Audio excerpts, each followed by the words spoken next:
Vijapur police team વિસ્તારમાં ચલાવવામાં આવતી એક ગેરકાયદેસર ડુપ્લિકેટ વિદેશી દારૂ બનાવવાની ફેક્ટરી ઝડપી પાડી કાર્યવાહી કરી છે।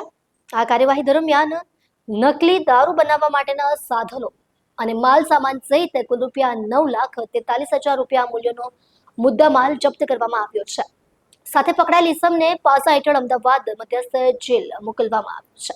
પોલીસ કમિશનર અનુપમસિંહ ગેહલોતના માર્ગદર્શન હેઠળ અને પ્રોહિબિશનના ગુના અટકાવવા માટે ચલાવવામાં આવેલી ખાસ ડ્રાઈવ દરમિયાન પોલીસ કોન્સ્ટેબલ મિલનભાઈ લખમણભાઈ દ્વારા મળેલી મહત્વપૂર્ણ માહિતીના આધારે આ કાર્યવાહી કરવામાં આવી છે।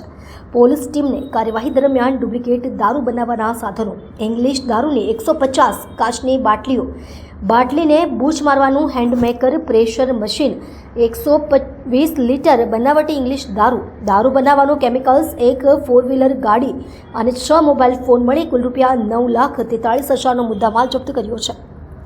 આ કેસમાં રાજસ્થાનના ચિત્તોડગઢ જિલ્લાના બડી સાદડી તાલુકાના બોહેડા ગામના 34 વર્ષીય પ્રહલાદ ભવરલાલ માળી નામના આરોપીની ધરપકડ કરવામાં આવી છે। આરોપીઓ પર પાસાની દરખાસ્ત તૈયાર કરી મોકલવામાં આવી હતી, જેને પોલીસ કમિશનર દ્વારા મંજૂરી આપવામાં આવી હતી, જેથી આરોપીને અમદાવાદની મધ્યસ્થ જેલમાં પાસા અટકાયત હેઠળ મોકલવામાં આવ્યો છે। આરોપીને બુટલેગર તરીકે ઓળખવામાં આવ્યો છે।